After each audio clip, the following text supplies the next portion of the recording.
Welcome back to part 2 of my Last Wish raid guide. Now we already went in and defeated Callie, which was the easiest encounter. Now get ready for Shuro Chi, which is the first DPS checkpoint and test of your teamwork in the Last Wish raid. There are some tricks you can do to make things easier, so let's dive in and go over everything that you need to know about this next encounter. Guardians, what is going on, guys? Sly here, back at it with another Last Wish raid guide. As you might know by now, my power was out for about a week during the hurricane, so I am terribly behind. However, that did give me time to figure out which strategies are the best to use, where to stand, what to use, and how to make things as easy as possible. Now, Shuro Chi is going to be our first test of teamwork, and even the small things like how to approach enemies, where to stand, how to damage, all of these things are important if you're going to make it past this point. So let's head in and start to break things down. First things first, on your way from Callie to Shuro, there's a secret chest you can get underneath the bridge. The middle column on the right hand side has a ledge by a taken portal. Simply use the braces, jump over to the middle, and then down. You'll see a chest hiding under the ledge. Simply pick it up, jump through the portal, keep on going. Alright, so once you make it to this door right here, all 6 of you have to stand next to it like Callus before it'll open. So slam down your raid banner, ready up, and let's talk about this next strategy. Now, if you have not been here before, you can jump up on the rocks like you see here and take a close look at this encounter before you start, which I highly recommend. Just like Callie, there will be multiple damage phases followed by a test of teamwork, then you rinse and repeat with each area increasing difficulty. Now, not by much, it doesn't get that much harder, but it does get a little bit harder the farther you move on. Now, before we get into mechanics, let's talk about what you're going to need for this encounter. This boss is a big DPS checkpoint, so you're going to want to bring your heavy weapons and probably the exact same weapons you used on Callie, Sleeper and Ikelos shotgun. Now, if you don't have Ikelos, the Badlander shotgun, the EOW shotgun, or whatever shotgun you have that makes you the highest power possible. This is a 565 level encounter. As far as your primary, things will be pretty much at range here, so a good hand cannon, pulse rifle, scout, all of those work well here. As for your subclasses, there are some that will make this encounter 10 times easier. First and foremost, you will need a Well of Radiance Warlock. If you don't, it is still possible, but you're going to need plenty of Tether Hunters. However, the DPS and life-saving capability of the Radiance Well cannot be beat for this encounter. Combined with Melting Point, it is the best combination in the game as far as I'm concerned, and since damage really matters here, you're going to need it. If nothing else, for the final damage phase, which we'll go over when we get there. So Well of Radiance Warlock isn't a must, but it's going to make your lives 10 times easier. Next, you're going to need Hammer Titans with Melting Point and Tether Hunters with Orpheus Rigs. Ads are absolutely everywhere here, guys, and if you allow them to spread out, you're going to be surrounded very quickly. Make sure Titans have your Rally Barricade on and Warlocks have Lunafaction. Now, the Well of Radiance is kind of bugged right now, unfortunately. It'll glitch out certain weapon perks and auto-reload of weapons if you're using Luna. Bungie is working on it, but just be aware that it might not auto-reload your weapon every single time. Okay, so next let's talk about this encounter. So basically, behind these doors are gazebo-like circle things, and there are multiple levels. Think of this area kind of like a spiral staircase. You're fighting as you spiral upwards until you reach the 3rd level where it's the final stand. Each level will have 2 damage phases. Just like Callie, Shuro does this double boop mechanic where she launches you in the air and then pushes you backwards. This can instant kill you if you're lower level or if you get launched into a wall or a rock, so just be careful about that. Anyways, I'll talk about how to enter this fight in a second, but first, let's make it to the first circle and I'll show you what to do. As you see here, this circle area is where you take down her shield and do damage. There will be multiple areas just like this one throughout every level of this encounter, and like I said, this is where you're going to do your damage. The point is to clear out ads, take down her shield, damage her, progress to the next area, take out ads, damage again, and then solve a puzzle allowing you to ascend to the next floor, all within a set amount of time. If you do not do enough damage, she will wipe your team. If you're not fast enough, she'll wipe your team, and if you fail the puzzle, you guessed it, you have to start over, there's a wipe. So there's a lot going on here. So first, throughout the next few encounters, you're going to start seeing these taken captains. They're going to be called Eye of Riven. These captains play a big part, and each Eye of Riven will drop an orb once you kill it, which, if picked up, will turn you taken. But it allows you to interrupt wipe mechanics to buy yourself some time. However, if you do enough damage, you're not going to need them except for the last damage phase. So whether or not you need to use these things or not depends on your team. On top of that, once you clear out all of the ads, Shuro will spawn 2 more waves of Thrall that you must clear out before you can do damage. These guys multiply a lot faster than the usual one, so make sure you kill every last one.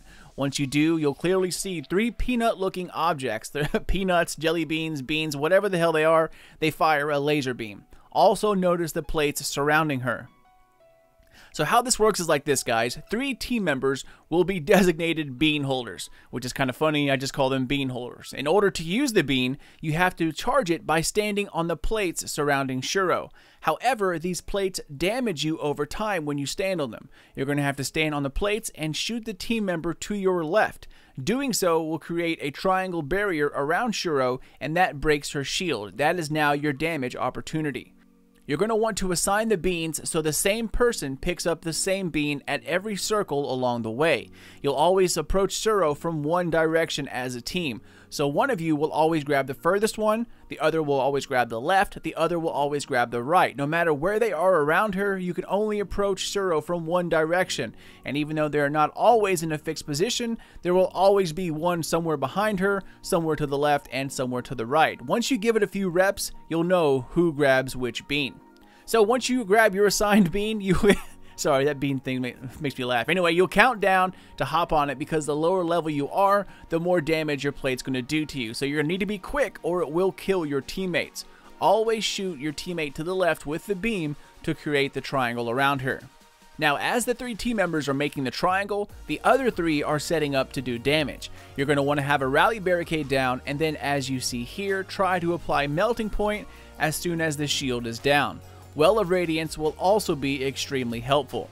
Now this right here is the damage I can do at 560 without the Well of Radiance. And this here is with the Well. As you see, it is a huge difference in damage, especially over multiple damage phases, so it is worth using at every opportunity available. It's best to save your shotgun ammo for the end and use Sleeper on the first floor. Unless you're the Titan applying Melting Point, then it just makes sense that since you have Trench Barrel procced, you can go ahead and use the shotgun. Now once you do enough damage, she will go immune and then you're off to the next area. Now if you are underleveled and you cannot get her to go immune to interrupt the wipe mechanic, one teammate was going to have to use the Eye of Riven. This will interrupt her and then give your team a little more time to do damage. However, if you have a Well of Radiance and Melting Point and everyone is using Sleeper and shotguns, you should have no issue, even if you're underleveled, except at the very end, which I'll talk about when we get there. So as a test, go into the very first damage phase and see if you can do enough damage to stop her from wiping the team without using the Eye. If you're low on DPS, then one of you are going to have to take, 3 or 4 shots, grab the Eye of Riven, use it on her, and then go back to doing damage. And like I said, that orb will drop from the Eye of Riven, which is a take at night. Now it does take a bit longer and you use more time doing it this way, but it is the safer way to do it. So the damage phase you see here simply repeats several times as you make your way up the spiral. The damage phases don't really change until you get to the very end. The point of this encounter is to beat out her song, which you can see at the bottom left of your screen. That song is a countdown to your death, and it resets at every floor. If you don't get through 2 damage phases by the time her song is over, then it's a wipe no matter what you use or what you try to do.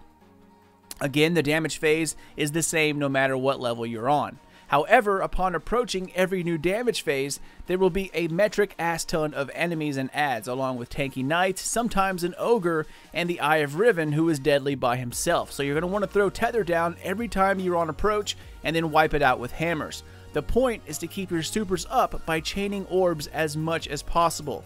Also, be on the lookout for ammo, as you will run out by the time you get to the last damage phase. Always start your approach with a tether, always, and also have one person be responsible for taking out ogres with Sleeper. You don't want the whole team wasting one Sleeper shot if they shoot it at the same time. You're going to need that for damage, so just let one person take care of it. This conserves ammo for damage, which you will desperately need. So as you rise up during damage phases, start switching things out. As a team, decide if you're going to use Sleeper or go the shotgun route. If the majority is out of heavy, then place a rally barricade right next to the boss, and when her shield is down, use Melting Point, and then everyone uses the Ikelos shotgun and simply hold down the trigger while getting the rally barricade buff. Again, any full auto shotgun will do. If you're out of shotgun ammo, then do what you can with sleeper. As you work your way up, keep trading off on tethers and hammers, allowing the others to regen their supers so they can then get the next wave. Once you make it to the boss, tether her feet and it will trap all of the spawning enemies, allowing you to clean them up really quickly. Okay, so now that you know the damage phase and what to do, let's talk about the next part, which is the puzzle in between each level. So each level will have 2 damage phases, and you have to stun her at each damage phase or she'll wipe the team. Again, if you're lacking DPS, use the Eye of Riven right before she does that. Once you go through the 2 phases of damage, follow the path to enter the center room. As soon as you round the corner, immediately fire a tether into this room. This will trap all of the adds and suppress them from screwing you up. Clear out the adds as fast as possible. So this might look complicated, but it's pretty easy once you get the hang of it. So first and foremost, designate 4 people to do the puzzle. It's usually the ones who aren't grabbing the bean during the damage phase. However, one of you will have to pull double duty. Again, these plates are the same like the ones outside. They're going to damage you when you step on them. There's a trick I'll show you here in a second, but let's get the concept down first. So designate 4 of you to be puzzle solvers. Number 1, number 2, 3, and 4. Just like the safe rooms during the Callie fight, you're going to have to count over to see where you fit. Also, just like Callie, it's like reading a paragraph. Always start from the left to right, top to bottom. So the idea is this, guys. You'll notice a 3x3 grid made up of small plates on the ground. Also, on the walls, there will be round pictures, which if you look carefully are also segmented into a 3x3 grid. The idea is to complete or reveal the puzzle. From the door you entered, the picture to your left is the first one to solve. Then to the right of that is next, and then finally to the right of that is the third picture. Everything here you do, everything is from left to right. Also know that the front of the grid will always face the pictures on the wall. So when you enter the room and you're looking at the first picture on your left, the very first 3 lines closest to the picture, that's the front. Once you solve that picture and you rotate to the right, the front plates facing that picture will now be the front. And the front will always be facing the pictures on the wall. So for instance here, I was plate holder number 2. If you look at the first picture on the wall, notice that it's incomplete. Areas are missing. You have to step on the plate as a team to reveal the picture. You're only counting the missing areas. So as you see here, this one is missing. And since it's the first one, that's the job for plate holder number 1. He has to match up that missing picture to a plate on the ground. The next missing area is number 2, then 3, and finally 4. Since the picture is a 3x3 grid and the plates are also arranged in the same way, you have to jump and stand on the plate that corresponds to your missing piece in the picture. For example, this one here is pretty easy. The 4 corners are missing, so like reading a paragraph, the top left is 1, then the one to the right of that is 2. Just like reading a book, you head down to the next line. The bottom left is 3, and finally the bottom right corner is 4. Since the 4 corners are missing on the picture, you now have to step on the 4 corner plates. This will reveal the picture when you see command accepted on the bottom left of your screen. Once you see that, you're good to go. Hop off, and you now have to rotate to your next picture on the right.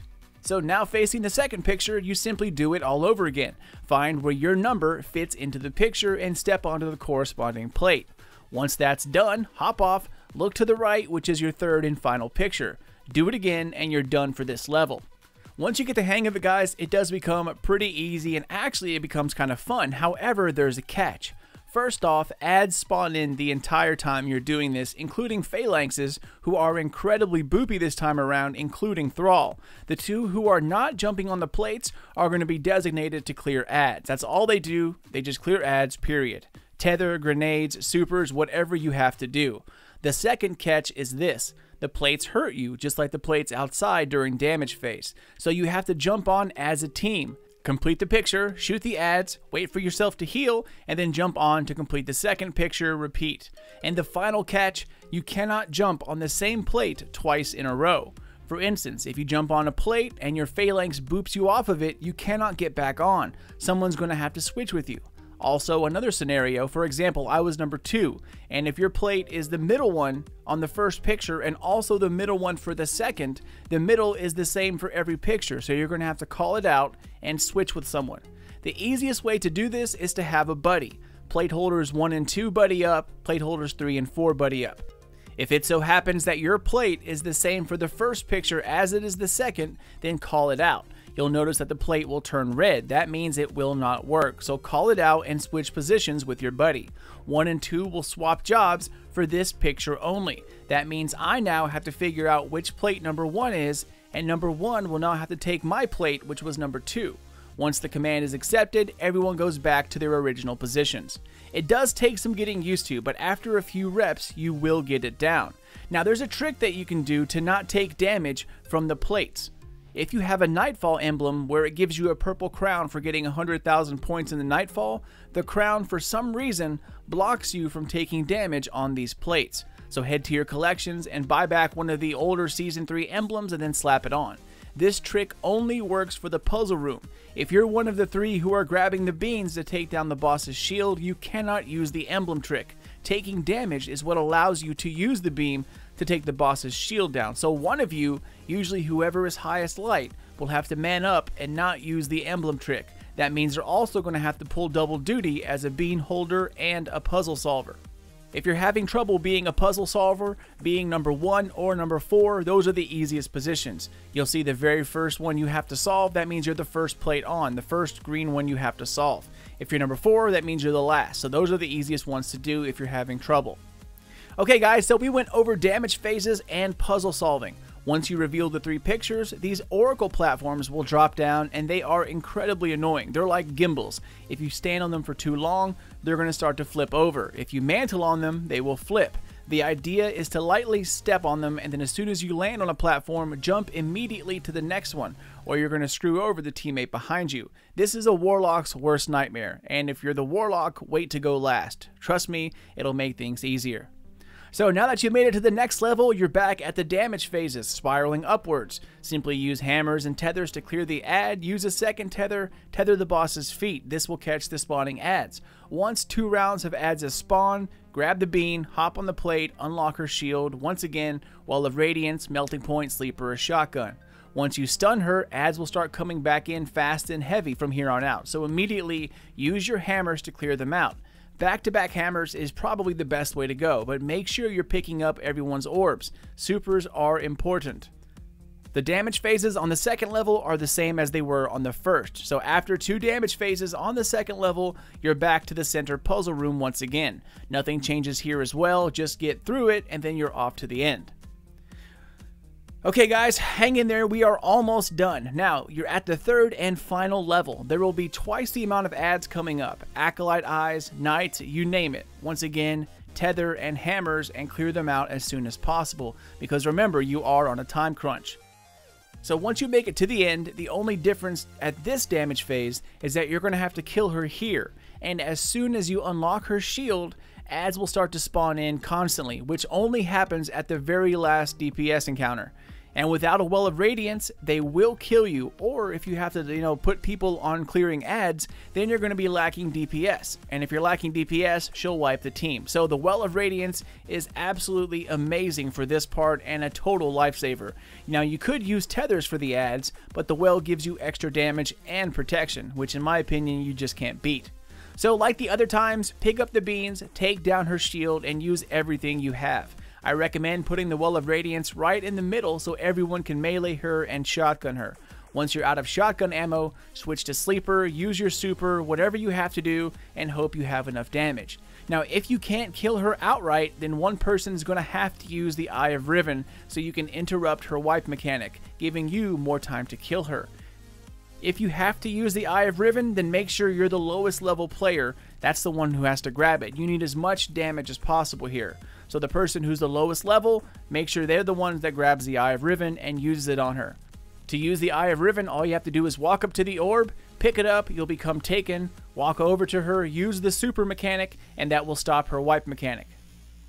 Once you stop her wipe mechanic, you kill her, and that's it, my friends. Onward to the next hidden chest and Morgath the Spire Keeper. This will probably take several repetitions to finally get into the swing of things. Putting all these pieces together along with the puzzle takes practice, but it is totally doable, and once you learn everything, it's actually a pretty fun encounter.